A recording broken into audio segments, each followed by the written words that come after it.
Hi everyone and welcome back to Newegg TV. My name is Paul and today we have a special video for you.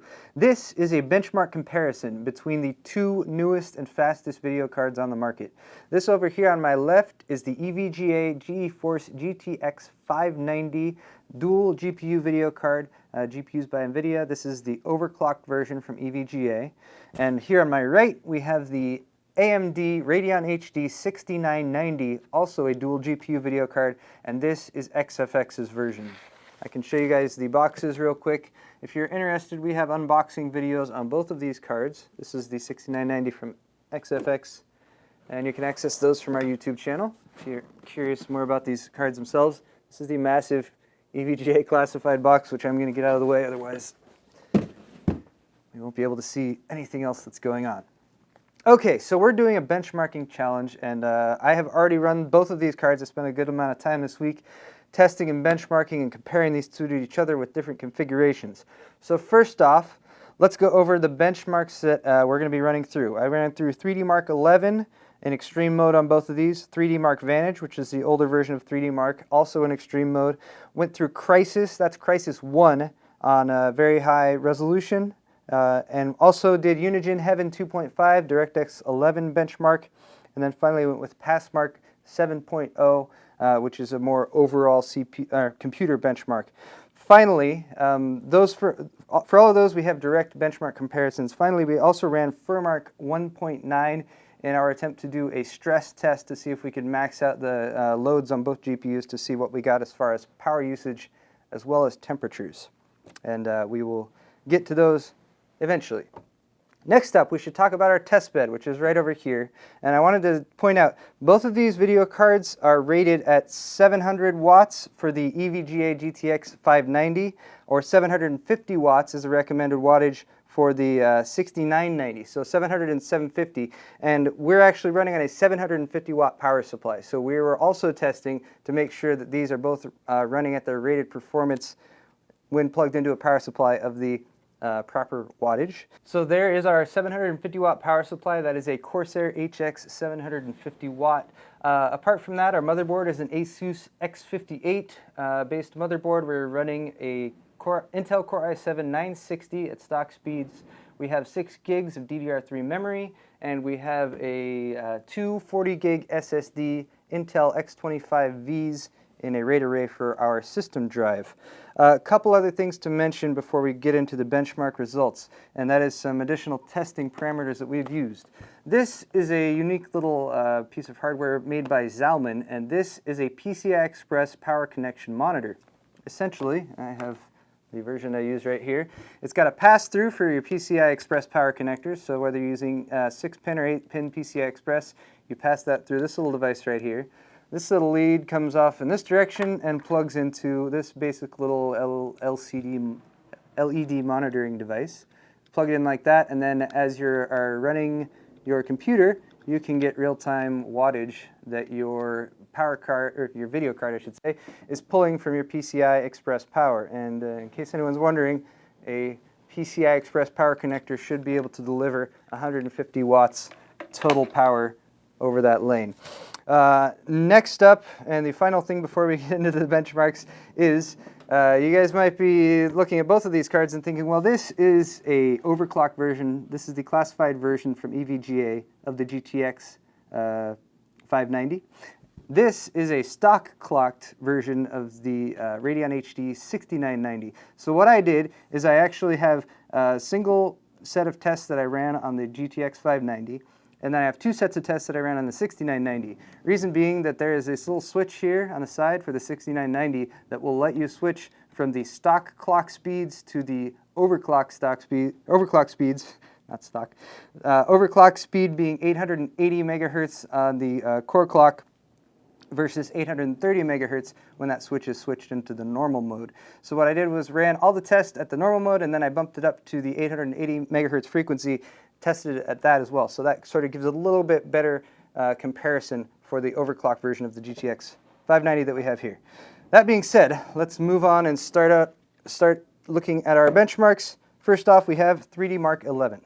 So here we're taking a look at our 3D Mark 11 benchmarks. 3D Mark 11 is a benchmark suite. It tests a lot of DirectX 11 capabilities of your video cards, and we are running on the extreme setting, which gives us X marks as the final score. Here we can see that our Radeon HD 6990 has taken the lead. Even at the stock speed, we have a score of 3283. When you overclock to 880 megahertz, we got 3,393 X marks versus our GTX 590 score of 3,075. At the same time, the 6990 was able to operate with a little bit less wattage. We peaked at about 400, a little over 400 watts, and we were pulling about 80 to 100 watts from each of our PCI Express each of our PCI Express power connectors. For the GTX 590, our wattage was a bit higher. We peaked at about 450 to 460 watts, and we were pulling 100 to 140 watts from each of our PCI Express power connectors. Next up, we're going to move on to 3D Mark Vantage, which is an older revision of the 3D Mark test, the precursor to 3D Mark 11, but still has a lot of good tests and still rates performance for a lot of mainstream video games out there. Here, our GTX 590 takes the lead. We can see the X mark score of 20,260. Again, we were running on the extreme preset versus our Radeon HD 6990 scores of 17,974 at stock speeds and 18,847 at overclock speeds. As far as our wattage goes, at stock speeds for the 6990, we pushed up to 415 to 425 at maximum. Our PCI Express power connectors were pulling 75 to 120 watts depending on the test it was running through. That is compared to our GTX 590, which was pushing up to about 480 to 500 watts, and then in one of the tests in 3D Mark Vantage, we actually hit 453, which is actually the highest amount of wattage that was pulled from the when the 590 was installed on any of our tests. And then finally for PCI Express power, we were pulling 100 to 160 watts from each of those PCI Express power connectors during 3D Mark Vantage. So we see a little bit of a flip-flop here. Our 6990 was a champion for the newer 3D Mark 11 tests, whereas the GTX 590 definitely pulled a better score with the 3D Mark Vantage test. Next up, we have our Crysis benchmarks, and this is not Crysis 2, this is Crysis 1, and if you're wondering why I'm running Crysis 1 rather than Crysis 2, which was just released a couple weeks ago, Crysis 2 does not have the DirectX 10 and 11 drivers out for it yet, so you can only run it in DirectX 9 mode. So I just wanted to run a Crysis benchmark, and actually, to be perfectly honest, I don't even have a copy of Crysis 2 yet, though I will be getting one soon. So let's take a look at our numbers here. We have minimum frames per second, maximum frames per second, and average frames per second. And here, once again, the 6990 has come out on top. We are running at very high settings, 1900 by 1200 resolution, and 16x anti-aliasing. So we're pretty much maxed out all the settings on Crysis.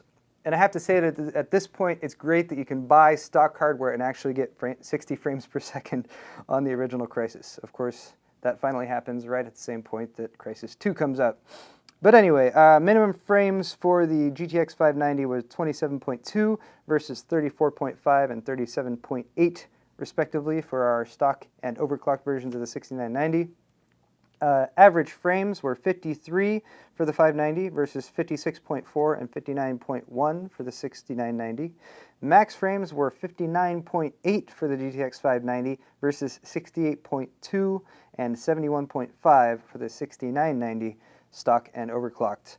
For wattages pulled during those tests, it was a bit less than our 3D Mark tests. We hit up to about 425 and about 440 watts max with our 6990, and we were pulling between 75 and 95 watts from our PCI Express power connectors during that time. By comparison, for our GTX 590, we hit 467 watts and 472 watts peak while running the Crysis tests, and we were pulling 100 to 125 from our PCI Express power connectors.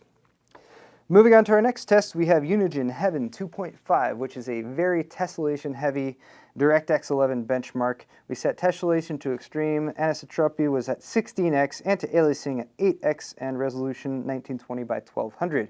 And here we flip-flop once again, and our GTX 590 has come out in the lead.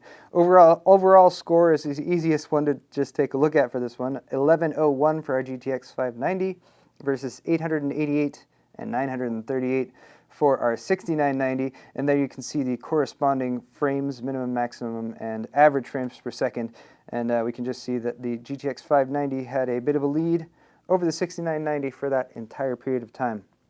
For wattage pulled, we can see that our 6990 was behaving a bit better on the wattage level. Again, these wattages are just for the stock clocks for both of these cards, and we hit up to about 380 to 400 with the 6990, and we were pulling 70 to 110 watts from our PCI Express power connectors, and that is versus 460 to 470 watts from our GTX 590 and 100 to 130 watts from our PCI Express power connectors on that test.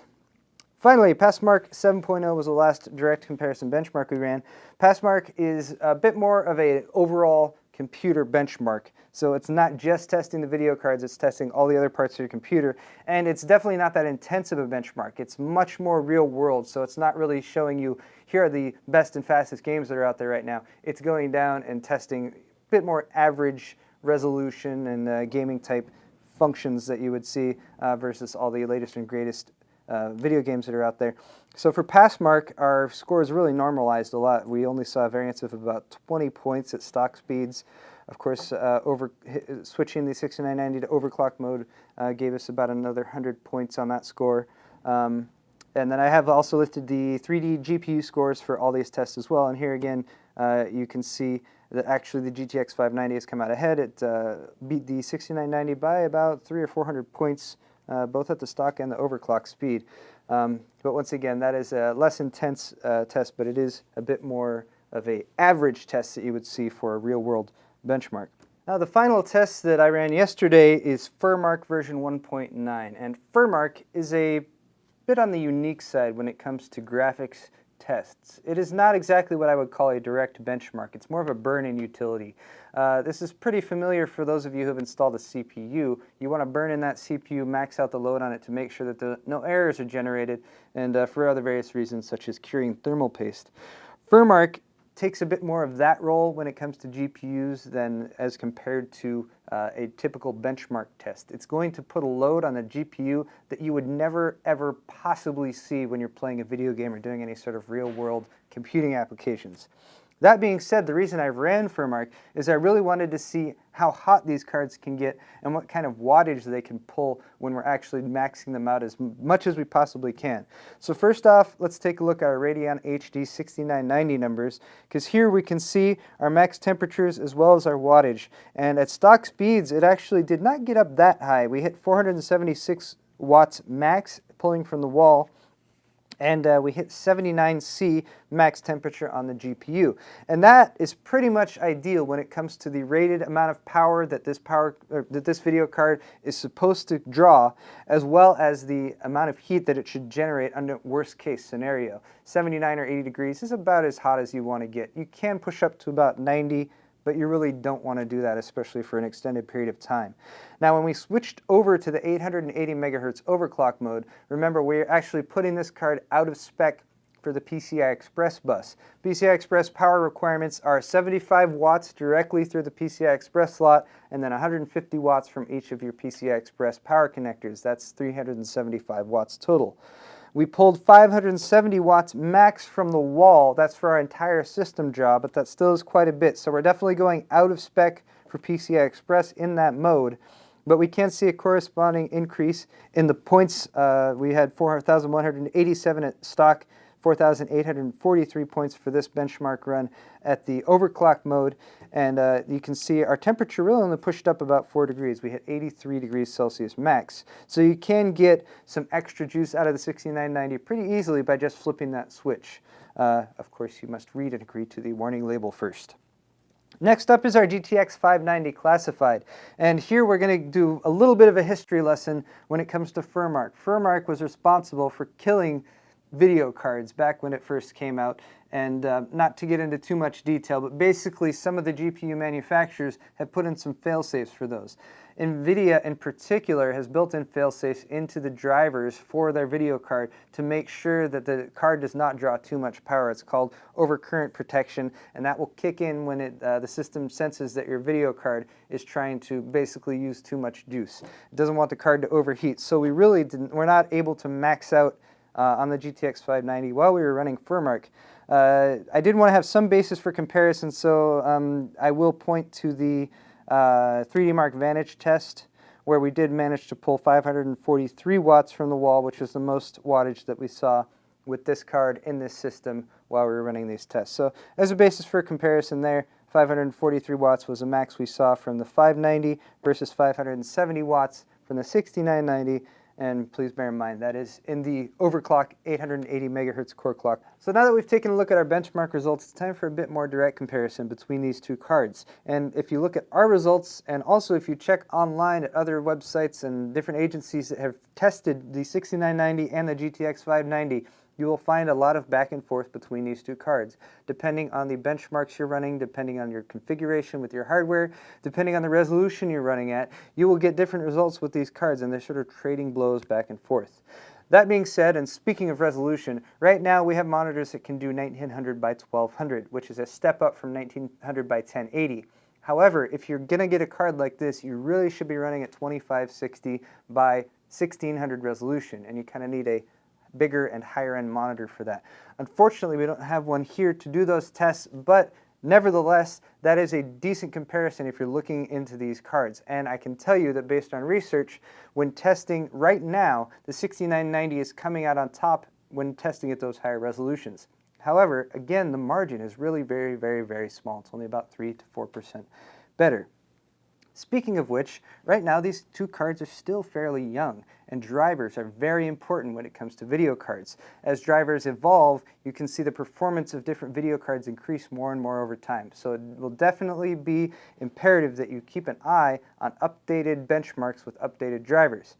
Speaking of drivers, if you guys are wondering what we were using for these particular tests, we had Preview Catalyst drivers. That's 11.4 for the 6990, and for NVIDIA we were running 267.91, which was just released earlier this week.